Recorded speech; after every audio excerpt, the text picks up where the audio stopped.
Police officers of Reddit, what are you thinking when you see cases like George Floyd? Thin blue line is the core of the subculture. It's basically that all cops will stand together because no one else will stand with them, and if you don't agree then you're not a real cop and not part of the thin blue line. Like the above said, it guides all facets of identity, politics, and general socialization. You socialize with cops and cop families and because they are part of the thin blue line, and it just becomes an echo chamber. When you don't echo what's in the echo chamber you get cast aside, no promotions, your reviews are never favorable, the whole experience is just walking uphill barefoot in the snow without a paddle. My dad did it for 25 years because he was really passionate about making a difference in the community and he found his niche and became so good at it he couldn't be fired, but he had stacks of bad reviews and plenty of promotions he got passed over for. He was a beat cop till he retired. He considered himself part of the TBL but he wasn't really, especially not the same way that these new cops are in the 21st century. Absolutely sick to my stomach. I'm a lieutenant in my hometown police department. I started my day by showing the video to my officers and making sure my people understood that this is murder, plain and simple. You never, outside of a life and death struggle, do anything like this. George Floyd was handcuffed and on the ground.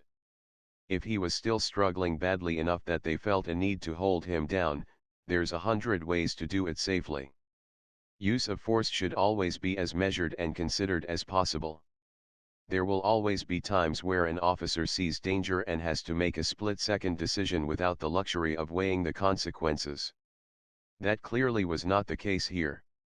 He had all the time in the world to think about what he was doing. He had multiple people there telling him to stop. And none of his fellow officers intervened. All of that is why I find this incident particularly disgusting. They had so many chances to do the right thing. Luckily, I have the fortune of working with good people who see this shit for what it is. Before the video was over, before I told them that George Floyd died because of this, my officers were muttering things like, "What the fuck is he doing? You can't do that shit and he needs to get off the man's fucking neck." Made me way prouder to be their leader than any number of arrests they could make to see that their instincts were not to defend the officer. For what it's worth, I'm glad that they were fired. I've heard mention in this thread that one of the officers has been arrested, which is great if true.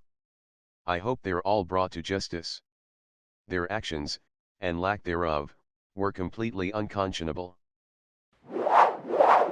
I worked in a place where the population was about 75% black. As a white cop, I very quickly learned a lot about being respectful and how to be tactful. Humor goes a long way and it's very important not to give off any sign of being fearful. They can sense it. You get used to shouts of abuse as you drive by and guys on the corner will try to provoke you by openly drinking beer. Is it illegal? Yes, but you learn to pick your battles. If you do ever need to stop someone and question them, you know that if you take too long, you will suddenly find yourself surrounded by an angry crowd who have no idea what you are asking. People in these areas are almost always reluctant to even be seen conversing with a cop out of fear of being seen as a snitch. It is true that if you do need to make an arrest, there will almost always be some level of resistance, which makes things very difficult as once you have made the commitment to make the arrest, you have to go through with it. I am not in any way making excuses for the cops in this particular video, but it isn't easy. However, the cop with his knee on the poor guy appears to be of the alpha male type of cop. These guys are bullies by nature and very difficult to work with if you personally police to different standards. It's very difficult to intervene as a partner as you will likely be ostracized. You take this route and your career is over. Your social life is over. Your marriage will have problems as cop families are pretty close. Consider this, a lot of us do speak out within our inner circles, but because of the safety of our families, many of us don't have public social media or aren't well-known social media personalities where this would be apparent to people like you. We do report bad cops, issues like this get reported to the local DA who handles it, it isn't publicized. I know this because I personally turned over a written statement and body camera footage of an officer in my department conducting an illegal search, and it's being taken very seriously. See Brady lists. They're not perfect and they vary between jurisdictions, but it prevents corrupt officers from testifying effectively, canning their careers. But, just because you don't see everything in the media doesn't mean things are being overlooked. We live in a society that validates things based on its public outreach and condemn things handled privately, which is how a lot of law enforcement activity is handled, and that's also to protect the privacy of citizens who face criminal charges. Former police officer here. It's honestly scary that things like this happen. In the academy, training varies state by state. They teach you PPCT, pressure point control tactics, can't remember. PPCT are pretty much techniques you can use to subdue someone without actually harming them permanently. Pain compliance.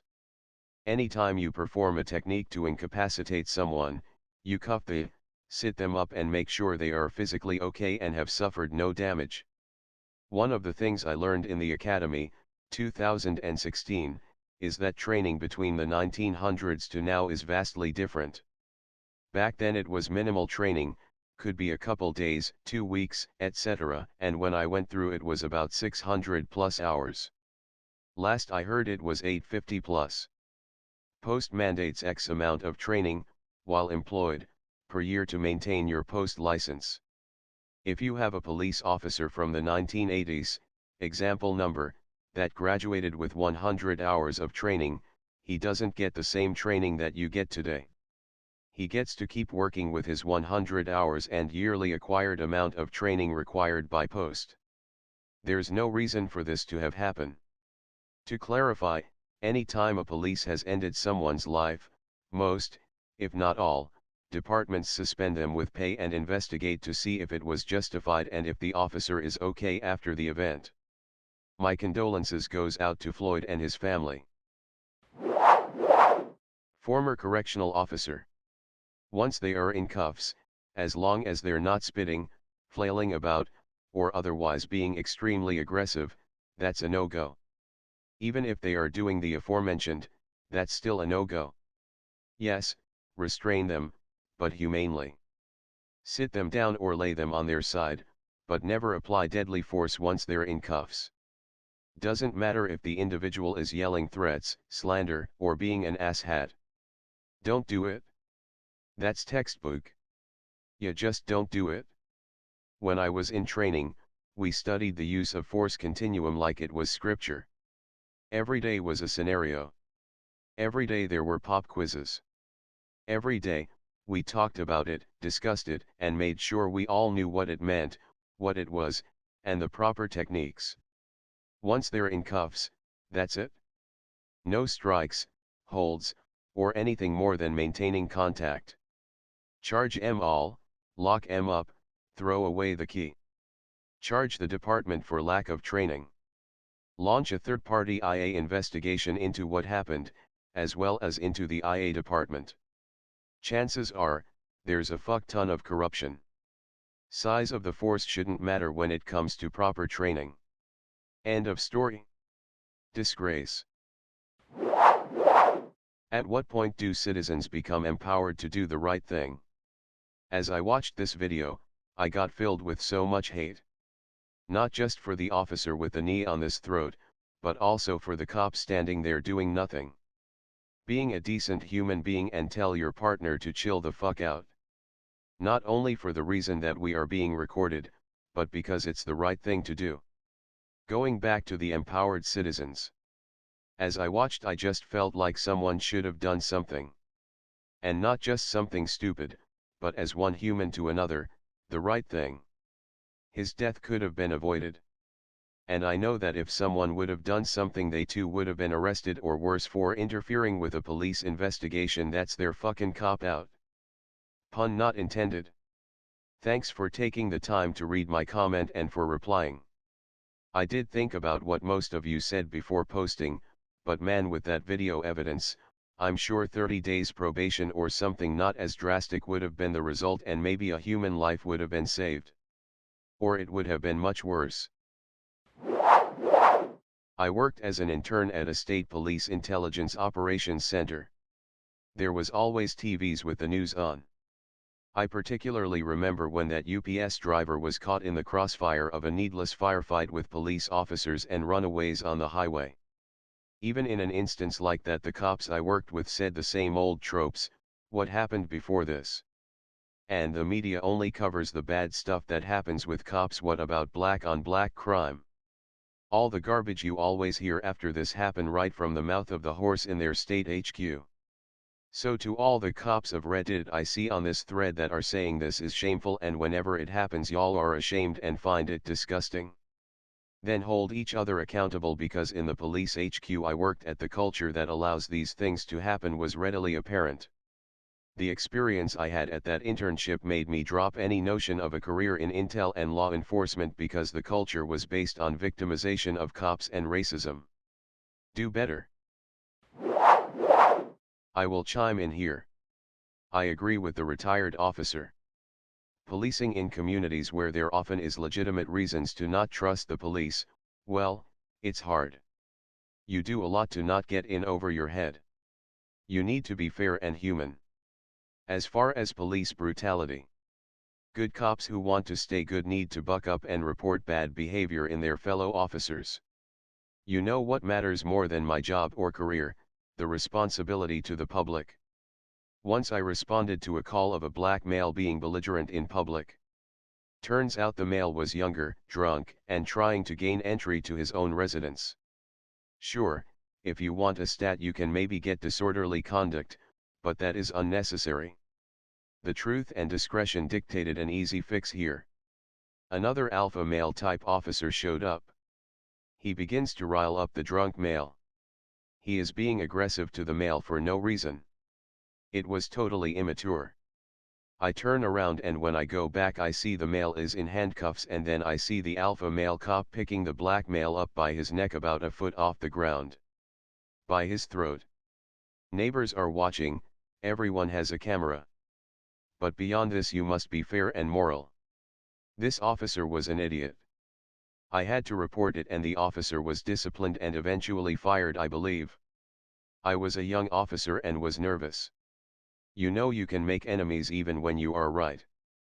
Well, I would do that all again. Bad behavior is not to be accepted. It's one reason I'm not in policing now. Not a peace officer, but I work in a jail, and so in a different state. I'm outraged. Not only at the dipshit who used a technique that even jailers are explicitly taught never to do, but also at the jackass who stood there and did nothing. We have a very strict tap-out rule, when engaged in a use of force, so that if you see someone losing control, or just blatantly disregarding training/SOP, you should tap them out of the situation. This didn't happen. He didn't even try. Neither did the other two who the video doesn't show.